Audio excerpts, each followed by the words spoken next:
자동차 콘텐츠로 밥 벌어먹고 살아야 되는 채널 카밥의 권혁재PD입니다. 차량 안에서 이렇게 오프닝을 시작하게 된 점 보이시죠? 네, 날씨 요정이 또 한 건 해냈구연. 폼 오졌구연. 사과의 말씀을 드리자고 하면은 제가 개도 안 걸린다는 그 여름 감기를 제대로 걸려갖고 목이 좀 갔어요. 작게 말하는 점에 대해서 좀 여러분들께 미리 사과의 말씀드리면서 시작해 보도록 하겠습니다. 토요타의 하이랜더예요. 토요타에서 팔고 있는 준대형 SUV인데요. 아무래도 주시장은 미국이겠죠. 국내에 들어온 게 좀 늦은 감이 없지 않아 있긴 있어요. 왜냐하면은 혼다에서는 이미 파일럿이라는 준대형 SUV를 팔고 있었죠. 얼마 전에 또 신형 모델이 국내에 론칭을 했습니다. 철수를 했던 닛산 패스파인더라는 모델을 팔았어요. 하이랜더는 그렇게 따지면은 좀 늦은 편이죠. 대신에 하이랜더는 다른 브랜드, 심지어 국산 브랜드에서도 가지고 있지 않은 강력한 무기를 들고 나왔습니다. 바로 하이브리드 파워트레인이 그거예요. 아무래도 이 하이랜더를 얘기를 하게 되면은 현대의 준대형 SUV인 팰리세이드 얘기를 좀 안 할 수 없게 되는데, 파워트레인이 두 가지가 있죠.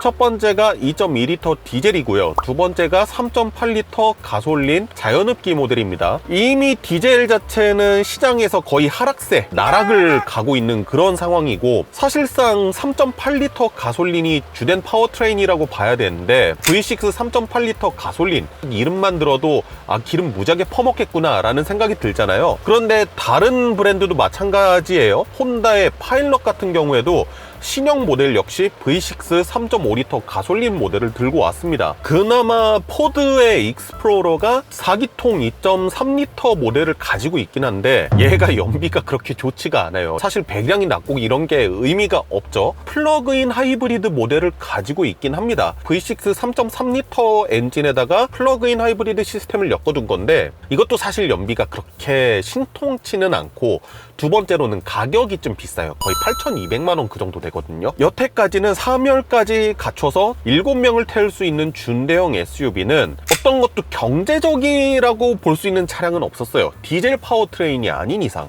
그런데 이렇게 토요타 하이랜더가 4기통 2.5L 기반의 하이브리드 모델을 가지고 국내 문을 두드렸다라는 거죠. 오늘 시승 같은 경우에는 이 차량이 3열까지 갖춘 7인승 준대형 SUV로서 얼마나 역할을 잘 수행해낼 수 있을 것이며 경제성은 얼마나 좋을 것인지 지금 이런 것들에 집중을 해서 시승을 해보는 시간을 가지도록 하겠습니다. 비가 오다 보니까 아무래도 좀 적극적인 파워트레인 테스트라든가 아니면 코너링 테스트 이런 거는 조금 어려울 수도 있다는 점 양해 말씀 부탁드리고요. 네, 그러면은 지금부터 바로 출발해 보도록 하시죠. 자, 우선은 국내 아예 첫 선을 보인 차다 보니까 인테리어에 대해서 어느 정도 세부적인 부분들 좀 보여드리고 가는 걸로 하겠습니다. 1열에 이렇게 딱 앉았을 때 드는 느낌은 일본 차들 가지고 좀 그런 말씀들을 많이 하세요. 인테리어가 너무 올드하다, 그런 얘기를 할 수밖에 없는 게 국산차의 인테리어 디자인 품질이나 이런 것 자체가 너무 수준급으로 올라온 것도 있거니와 인테리어를 둘러봤을 때 대부분의 버튼들이 다 물리식 버튼이에요. 물리식 버튼, 물리식 다이얼, 시프트 바이 와이어가 아닌 드르륵 드르륵 하는 방식의 기어 노브. 국산차로 따지자면 한 세대 이전의 모델을 좀 보는 것 같은 그런 느낌이 들 수도 있을 것 같아요. 그 다음에 세 번째로, 어쨌든 이 차량 같은 경우에는 주 판매 시장이 미국이잖아요. 미국은 보면은 땅덩이가 엄청 넓잖아요. 오죽하면은 우리 집에서 옆집 가는데 차 타고 1시간을 가야 된다고 얘기를 하고, 차가 고장이 나버리면 난 당장 할 수 있는 게 아무것도 없는데, 거기에다가 미국 같은 경우에는 인건비가 비싸기 때문에 게러지 문화라고 하잖아요. 웬만한 것들은 그냥 차고에서 내가 뚝딱뚝딱 고쳐야 되는 이런 것들에 대해서 아무래도 좀 보수적으로 접근할 수밖에 없는 그런 이유가 있었을 거라고 생각이 듭니다. 사진으로만 봤을 때, 영상으로만 봤을 때 이 인테리어 디자인이 올드해 보일 수는 있다고 생각을 해요. 그런데 실제로 보면은 소재라든가 이런 것들 자체에 있어서 아끼지 않고 고급스럽게 잘 썼구나 라는 생각이 일단은 첫 번째로 들고요. 두 번째로 드는 거는 인포테인먼트 화면, 이게 12.3인치가 들어간다고 해요. 상당히 큰 공조 장치가 이렇게 물리 버튼과 다이얼로 직관성 있게 딱 있고, 버튼들 이런 것들 다 큼직큼직하게 돼 있어서 어디에 뭐가 있겠구나 라는 거를 알아차리는 것 자체가 되게 쉬워요. 통풍 시트를 어떻게 켜야 되는지 마저 되게 고민이 되는 차들이 있단 말이에요. 눈에 띄게 너무 잘 되어 있다. 스티어링 휠이 되게 얇거든요. 미국은 땅덩이가 넓고 북쪽으로 가면은 되게 추운 동네잖아요. 그래서 장갑을 꼈을 때 상황이나 이런 것들을 다 고려해서 스티어링 휠을 다소 얇게 만들지 않았을까 싶긴 한데 제 취향하고는 조금 거리가 있긴 있어요. 스티어링 휠을 잡았을 때 이런 촉감 같은 것들이 상당히 괜찮게 다가오는 느낌이 있습니다. 전반적으로 소재감이나 이런 것들은 뭐 크게 나쁘지 않아요.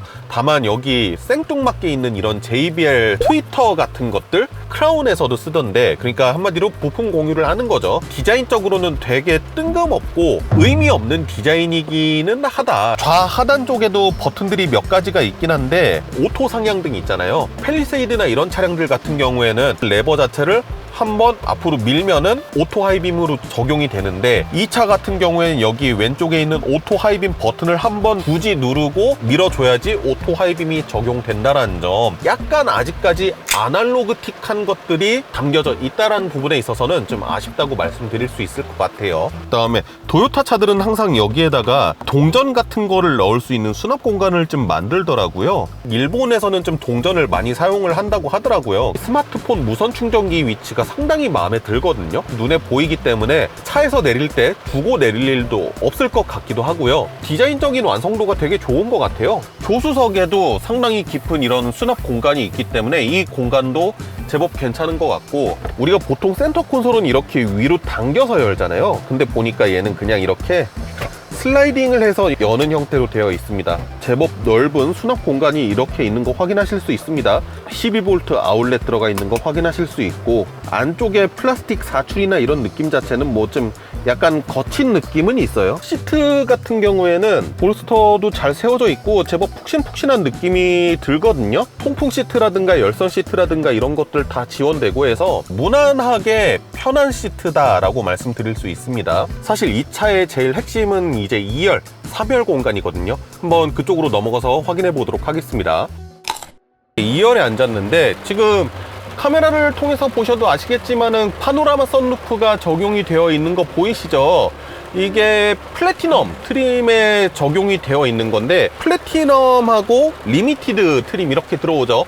플래티넘이 좀 더 위에 트림인데, 미리 말씀드리자고 하면은 리미티드 트림을 사시는 거를 좀 더 추천을 드릴 거예요. 2열까지는 상당히 넓게 하늘이 보인다라는 점 말씀드릴 수 있고, B필러나 이런 데 센터 콘솔 쪽에 에어벤트가 있는 게 아니라 이렇게 천장에 달려져 있습니다. 독서등 같은 등이 여기 있는데, 보통 우리나라 차 같은 경우에 여기 얼굴 쪽에 가깝게 되어 있는데 여기는 거의 무릎 쪽까지 앞쪽으로 나와 있다라는 점. 선쉐이드 있고 가운데 별도의 공조 장치가 있거든요. 좌우를 따로 분배해 주는 건 아니고 2열, 3열 쪽에 온도 조절을 할 수 있는 온도 조절 장치가 적용이 되어 있습니다. 열선 시트까지 적용이 되어 있고요. 대신에 뭐 통풍 시트라든가 이런 거는 없습니다. 바닥 쪽 면에 보시면은 120V 단자랑 C타입 충전 단자 2개 보이시죠? 국내에 들어와서 판매를 할 거면은 240V나 이런 걸로 콘센트를 바꿔갖고 들어왔으면은 더 베스트였지 않았을까라는 생각이 있습니다. 트렁크 쪽에도 있거든요. 이것만 바꿔줬어도 되게 좋았을 것 같은데, 이 차량 같은 경우엔 여기 벤치 시트 구성이 아예 없는지 가운데 컵홀더가 북박이로 있어요. 가운데 통로를 통해서 지나가기에는 좀 컵홀더도 있고 수납 공간도 있고 해서 조금 거시기할 것 같다라는 느낌은 있습니다. 지금 슬라이딩이 제일 뒤로까지 돼 있는 상황입니다. 이랬을 때 무릎 공간이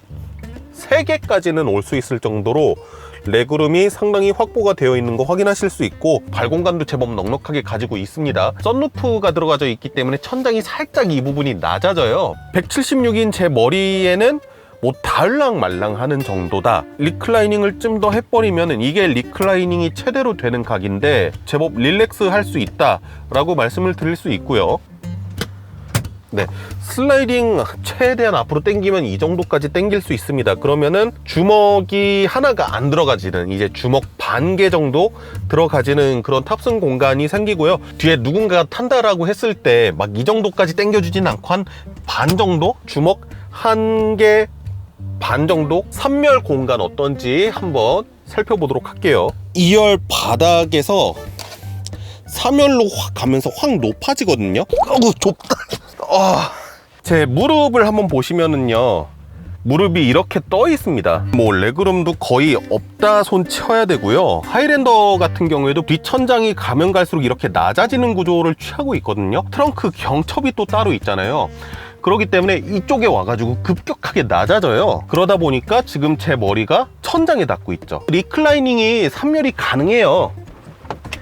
제일 세우면 이 정도인데 이러고 탈 수 있을까? 그나마 시트를 제일 눕혔을 때가 탈만하긴 해요. 이렇게 하면은 그나마 머리가 좀 편하게 갈 수 있는 이런 구조가 되긴 하는데, 토요타가 되게 자랑하는 시스템이 E4 시스템이거든요. 우리가 일반적인 내연기관의 4륜구동 시스템은 앞에 엔진에서 만들어낸 동력을 프로펠러 샤프트를 통해서 뒤쪽으로도 보내주는 형태잖아요. 토요타 렉서스의 하이브리드에 들어가는 E4 시스템 같은 경우에는 앞에 구동은 엔진이 만들어, 뒤에 구동은 전기 모터가 알아서 만들게. 어차피 하이브리드니까 배터리 들어가잖아요. 전륜과 후륜의 구동 시스템 자체가 되게 독립적인 건데, 솔직히 조금 기대했거든요. 조금. 왜냐면은 EV9 같은 경우에는 전기 모터가 3열 의자 밑으로 들어가요. 그래서 3열 바닥까지는 평평해요. 산타페라든가 소렌토라든가 팰리세이드라든가 타보면은 무릎 공간이 불편한 이유는 구동계가 들어가야 된단 말이에요. 디퍼렌셜이 들어가야 되는 공간이 생겨야 되는 거죠.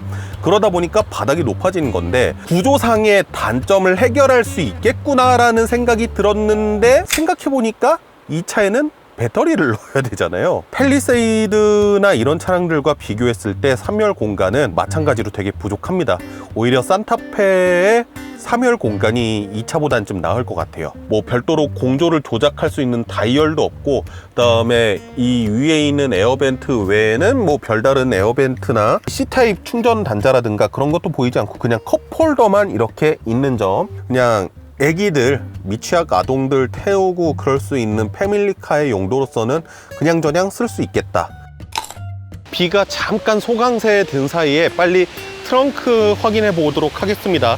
일단 하이랜더 같은 경우에는 트렁크 키킹 기능이 있어서,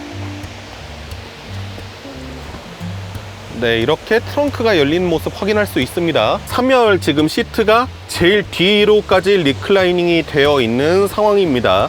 이 밑에 보면 수납 공간이 있는데 7인승 SUV이기 때문에 이렇게 소화기가 있는 거 확인하실 수 있죠. 러기지 선반이 이렇게 있는 거 확인하실 수 있고요. 세차용품이나 이런 것들 수납하는 것도 가능은 해 보이고요. 역시나 120V 단자 있는 거 확인하실 수 있고, 팰리세이드나 이런 차량들 보면은 2열과 3열을 조종할 수 있는 버튼 같은 것들이 있는데, 여기서는 지금 별도로 따로 안 보이죠.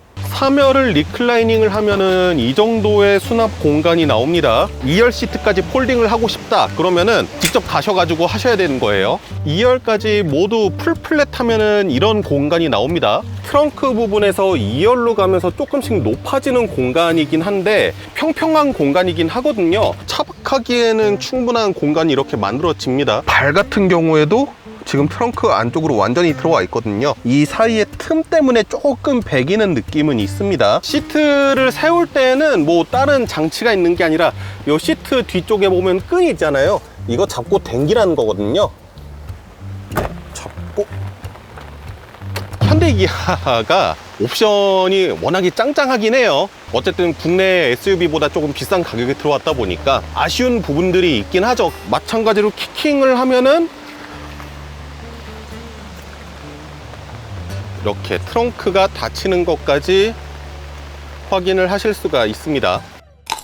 본격적으로 출발하기에 앞서서 JBL 스피커가 장착이 되어 있는데요. 스피커 개수가 11개밖에 안 되긴 해요. 조금 서운하긴 한데 한번 그래도 오디오 들어보면 좋을지 모르니까 오디오 한번 들어보도록 하겠습니다.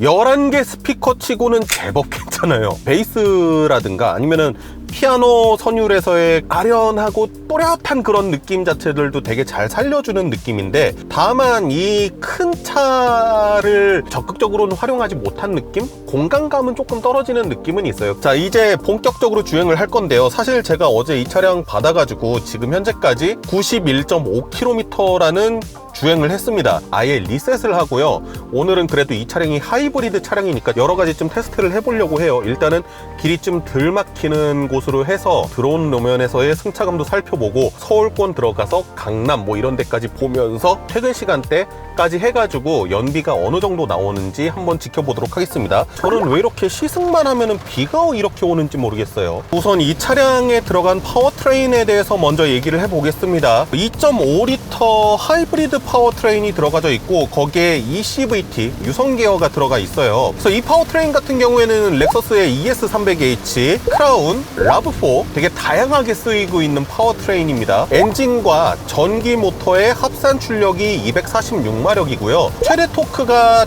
약 24kg 포스미터 정도 되는 그런 파워트레인이에요. 팰리세이드와 비교를 하자고 하면은 디젤 엔진에 비해서는 한 20마력 정도가 높고 가솔린 엔진 대비해서는 한 40마력인가 정도가 출력이 낮습니다. 토크는 제일 낮은 편에 속하죠. 그런데 무게를 따져놓고 보자고 하면은 팰리세이드 가솔린 같은 경우에는 2톤이 좀 안 돼요. 이 차량 공차 중량이 2080 몇 킬로그램 정도 되거든요. 거의 2.1톤 정도가 된다고 볼 수 있는데 팰리세이드 디젤보다 이 차가 조금 더 무겁습니다. 그 이야기는 뭐냐면은 공차 중량 대비해서는 약간 약한 파워트레인이 들어갔다는 얘기거든요. 처음에 시동을 걸었을 때 가속을 하고 출발 초기 이 상황에서는 전기 모터가 대신 구동을 해주잖아요. 전기 모터만 가지고 더 이상 버티기 힘들 때 강한 출력을 필요로 할 때 엔진이 깨어나는 건데 CVT와 비슷한 특성을 가진 변속감을 보여주고 있단 말이에요. 그러니까 한마디로 변속이 따로 없어요. 가속 페달을 깊게 밟았을 때에는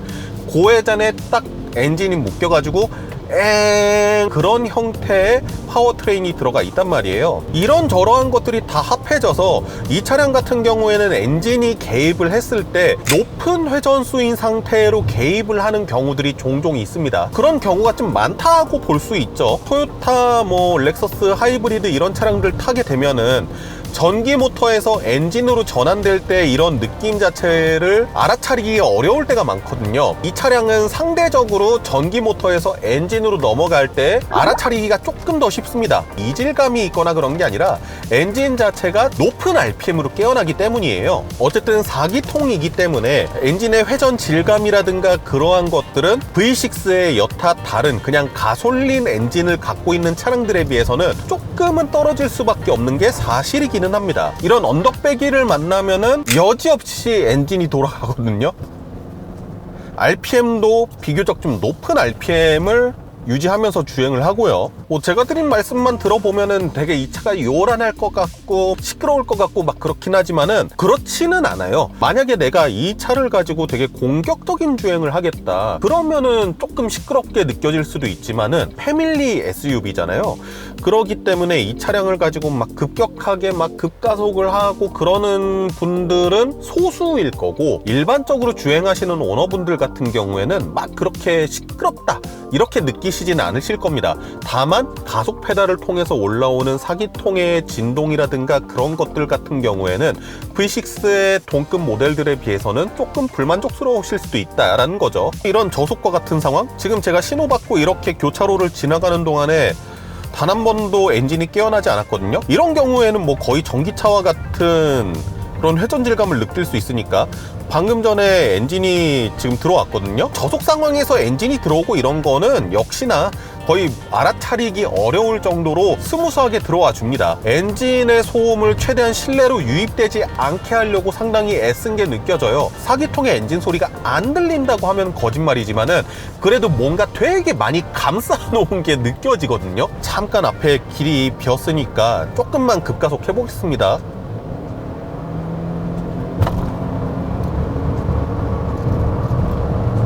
70~80% 정도 수준으로 엑셀을 깊게 밟았는데 그렇게 잘 안 나가요. 우리가 되게 옛날에 수입차라고 하면은 막연하게 고급차라는 느낌이 되게 강했었잖아요. 하이랜더 같은 경우에는 극실용주의의 차량입니다. 이 차량은 어디에 포커싱이 맞춰져 있냐면은 오로지 경제성이에요. 오로지 경제성. 어제 비가 너무 많이 와가지고 에이다스를 제대로 좀 보여드리기가 어려운 환경이었어요. 그래가지고 에이다스를 한번 테스트를 해보면 좋을 것 같아요. 현대기아랑 다른 게 우리는 버튼 하나만 딱 누르면 바로 어댑티브 크루즈 컨트롤하고 차선 중앙 유지 장치까지 한 번에 묶여가지고 에이다스가 바로 활성화가 되는데, 토요타 같은 경우에는 거쳐야 되는 것들이 많습니다. 일단은 크루즈 컨트롤 활성화 한 다음에 속도를 셋업을 해주고 이제 제한 속도에 맞춰서 올려볼게요. 차간 간격은 제일 가깝게 붙여보도록 하겠습니다. 최근에 토요타 차들 타본 거를 생각을 해보면은 에이다스를 본격적으로 활용해봤던 시승차는 크라운 크로스오버가 생각이 나는데, 크라운 크로스오버에 비해서는 전방 차량이 감속을 한다, 전방 차량이 가속을 한다, 이에 대한 가감속 자체는 조금 더 거친 느낌이 있어요. 이 하이랜더라는 차량이 사실 이제서야 국내에 들어왔기 때문에 우리한테나 신차인 거지, 미국에 출시된 거는 2019년이니까 지금 출시한 지 4년 된 차거든요. 반면에 크라운 크로스오버 같은 경우에는 진짜 작년에 발표해갖고 나온 따끈따끈한 신차잖아요. 그러다 보니까 에이다스 같은 경우에는 크라운 쪽에 완성도가 더 높을 거라고 예상이 돼요. 레인 센터링 같은 경우에는 상당히 잘 해주고 있습니다. 살짝 지그재그한 차선인데도 차선 중앙 잘 유지해서 가는 거 보여주고요. 스티어링 휠을 잡으라고 경고 음이 들리는데, 네, 정전식 아니고요. 이렇게 토크를 어느 정도 전달을 해줘야 됩니다. 재미있는 거는 현대차라든가 기아라든가 이런 차들 생각해보면은 딱 한 번 누르면은 바로 레인 센터링이 작동을 하잖아요. 근데 이 차는 딱 한 번만 누르면은 조향 보조 장치 활성화라고 해가지고 차선 이탈 방지 보조만 작동이 됩니다. 왼쪽 차선에 부딪혔다가 오른쪽 차선으로 이렇게 돌아가는 모습 볼 수 있죠. 근데 여기에서 버튼을 한 번만 더 누르면은 레인 센터링 기능이 활성화가 되는 거예요. 어차피 레인 센터링 기능이 있으면은 일반적으로 차로 이탈 방지 보조를 쓸 일은 없을 것 같은데, 이거는 되게 독특한 점이라고 말씀드릴 수 있을 것 같아요.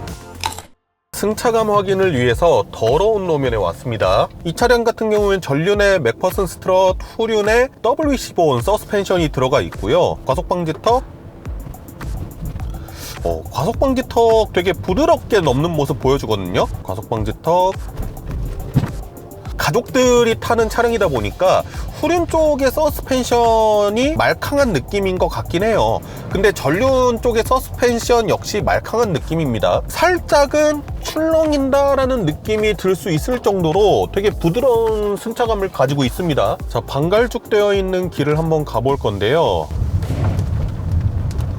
차체를 통해서 넘어오는 진동, 잔진동은 거의 없다고 봐도 될 것 같고요. 스티어링 휠을 통해서 올라오는 진동이 다른 차량들 같은 경우에는 그래도 조금 있는 편이거든요. 근데 스티어링 휠을 통해서 올라오는 진동도 되게 적어요. 되게 많이 억제를 했어요. 전반적으로 잔진동이나 이런 것도 많이 억제를 하려고 하는 느낌이 보이고요. 그러면은 조금 빠른 속도로 한번 과속방지턱 넘어보도록 하겠습니다. 60km고요. 과속방지턱. 과속방지턱이 좀 얕아서 그런 것도 있는데 되게 지금 부드럽게 넘어갔거든요. 자, 저 앞에 조금 높습니다. 시속 60km 과속방지턱. 와, 부드러워요. 가족 중심적인 패밀리 SUV로서는 제법 괜찮은 승차감을 가지고 있는 것 같아요. 고속화 도로 같은 데에서 크루징을 하면서 쭉 달리는데 도로에서 계속 이 바운스가 되잖아요. 찰랑찰랑 거리면서 가는 느낌이에요. 살짝은 우리가 승차감 얘기할 때 배 타고 간다라는 느낌 있잖아요. 약간 그 느낌이 들 정도로 되게 승차감은 부드럽게 세팅을 해 놓았습니다. 그리고 파워트레인 자체도 유성 기어가 이렇게 돌려주는 시스템이기 때문에 변속이라는 것도 없고, 그렇기 때문에 파워트레인에서 발생하는 스트레스나 그런 것도 없는 차량이기도 하고요.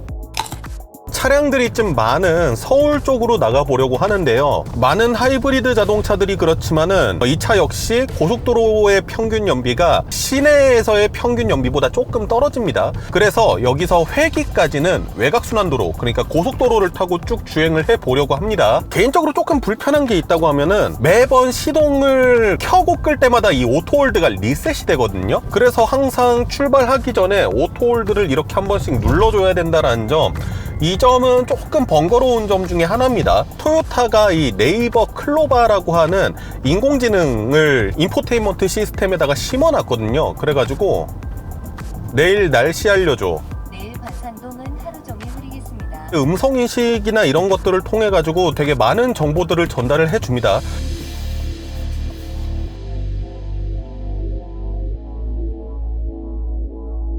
지금 회기역 앞이거든요. 사실 고속도로를 주행을 하면서 제가 예상했던 거는 트립 컴퓨터상의 평균 연비가 좀 떨어지는 걸 원했는데 올라가지고 올라버리네요. 참고로 시속 100km를 거의 맞춰서 왔고요. 그 정도의 차량 흐름이 있었고 동부간선로에서는 처음에 잘 뚫렸다가 나중에 좀 막혔어요. 현재 평균 연비가 16.9km/L를 가리키고 있습니다. 일부러 천천히 다니거나 그런 거 없고요. 추월도 하고 막 그랬던 상황이 있었는데도 연비가 지금 이렇거든요. 우리한테는 아직 강남이 있잖아요. 아무리 시내에서 하이브리드의 연비가 좋다고 하더라도 그 정도 정체면은 연비가 떨어질 수밖에 없거든요. 내비게이션 코엑스를 찍었거든요. 코엑스를 끼고 우회전을 해서 테헤란로를 지나쳐서 강남역에서 우회전해서 한남대교 가서 마포구 상암동으로 오는 극악의 코스인데, 그렇게 주행하면은 얼추 퇴근 시간대가 조금 맞물릴 것 같기도 하고, 저는 왜 맨날 저를 이렇게 고생을 시키는지 모르겠는데 어쨌든 그런 하드 모드로다가 가본 다음에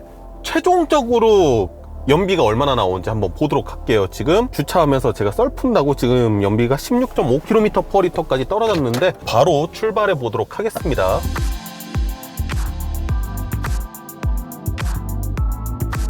코엑스 앞에 도착을 했습니다. 뒤에 있는 카메라가 지금 배터리가 다 돼가지고 코엑스를 끼고 우회전을 해서 테헤란로 쪽으로 들어갈 거예요. 지금 현재 연비 같은 경우에는 가려버렸습니다. 자꾸 연비를 의식하게 돼요. 저도 이거 마포 상암 도착해서 보려고 테헤란로가 얼마나 막힐지는 모르겠는데 주행해봐야죠. 뭐 이미 여기까지 온 김에 마포 상암까지 도착한 다음에 나서 최종 결과 말씀드리는 걸로 하겠습니다. 네, 상암에 도착했습니다. 지금 현재 시각이 5시 12분이거든요. 지금까지 주행 루트가 상암에서 파주까지 조금 차가 없는 도로로 운행을 했고, 파주에서 회기동까지 고속도로를 이용을 했고, 회기동에서 코엑스 찍고 테헤란로로 강남역 찍고 강남대로로 쭉 내려와서 한남대교 남단에서 올림픽대로 타고 와서 월드컵대교 건너가지고 지금 상암까지 온 거거든요. 시내 상황에서는 하이브리드 차가 더 간다고는 하지만은 그것도 정도껏이지, 길이 계속 막히게 되면은 배터리 안에 있는 전기를 계속 방전을 해서 쓰고 결국 나중에 가서는 이 배터리를 충전을 시키기 위해서 엔진을 정지해 있는 상황에서도 계속 돌리게 되거든요. 계속 막히는 상황은 결국 연비 하락에 영향을 줄 수밖에 없다. 그러면은 지금까지 연비는 며칠까요? 저도 안 봤어요. 지금 오자마자 시동부터 껐습니다. 연비 안 깎이려고. 시동 한번 걸어 보겠습니다. 상암 맞죠? 눌러 보겠습니다. 연비는 과연 16.2. 회기동에서 쟀을 때랑 그렇게 많이 안 떨어졌어요. 하이랜더의 공인 연비가 13.8입니다. 복합 연비가. 근데 16.2가 나왔으니까 상당히 좋은 편이고요. 팰리세이드 3.8 휘발유가 복합 연비가 8.5km/L예요. 거의 2배에 가까운 수치가 나왔다라는 거죠. 주행하면서 이래저래 뭐 파워가 조금 약하다 뭐 그런 얘기를 했었는데 연비로 모든 것을 보여주는 차네요, 진짜. 장단이 되게 극명한 차량이에요. 구매하셔도 될 만한 분들, 그 다음에 이 차량이 구매를 피하셔야 될 분들이 되게 극명하게 나뉩니다. 구매하시면 안 될 것 같은 분들, 강력한 파워를 얻고 싶어 하시는 분들은 사실 이거 사시면 안 됩니다. 무게도 무거운데 파워트레인의 전반적인 출력면을 놓고 봤을 때는 많이 떨어져요. 준대형 SUV 세그먼트 중에서 V6 엔진을 담고 있는 차량으로 가시는 게 맞고, 그리고 애초에 스포티한 주행을 원하시면은 이런 준대형 SUV를 사시면 안 된다라고 생각을 합니다. 급가속하는 영상도 보여드렸지만은 그렇게 빠른 차도 아닙니다. 그리고 제가 이 영상 내부에서는 따로 말씀을 안 드렸어요. 오늘 비도 많이 오고 고속으로 달리는 환경도 그렇게 조성이 되지 않아서 어제 좀 고속 상태에서 브레이크도 밟아보고 했는데 브레이크가 조금 약합니다. 특히나 이 차량 가지고는 고속 주행은 진짜 삼가하시는 거를 추천을 드리고요. 두 번째로는 지금 이 시승 차량 플래티넘 같은 경우에는 7,400만 원이 넘어가는 가격입니다. 내가 7,400만 원짜리 수입차를 사는데 그만큼 나한테 뭔가 확 눈에 띄는 메리트가 있어야 된다 라고 생각하시는 분들, 그 메리트가 연비가 아니라고 하면은 피하셨으면 좋겠어요. 왜냐면은 토요타는 뭐 크라운도 타보고 뭐 또 타보고 해봤지만은 눈에 확 뛰는 장점이라든가 기능 이런 거는 없어요. 그냥 운전하는 사람을 되게 편안하게 해주는 차예요. 국내에 있는 준대형 SUV 팰리세이드와 비교하면은 좀 없는 것들이 많죠. 당장 생각나는 것만 해도 팰리세이드 같은 경우에는 1열에 릴렉션 시트 있죠. 에르고 모션 시트 있어서 장거리 가면은 뭐 안마도 해주고 그런 거 있잖아요. 2열에 통풍 시트 없는 것도 있고, 아까 전에 트렁크 공간 보여드리면서도 말씀드렸지만은 3열이라든가 2열을 트렁크 뒤쪽에서 편하게 접고 펼 수 있는 그런 기능도 따로 없습니다. 뭐 그런 2열의 전동이라든가 그런 것도 당연히 없고요. 그다음에 에이다스적인 부분에서도 조금 떨어지는 부분들이 없지 않아 있죠. 편의성적인 부분에서 나는 조금 더 편안함을 누리고 싶다라고 하시는 분한테는 사실 그렇게 맞지는 않는 차량인 것 같아요. 그러면은 이 차는 어떤 분한테 가장 잘 어울리느냐? 우리 다 같이 봤잖아요. 연비.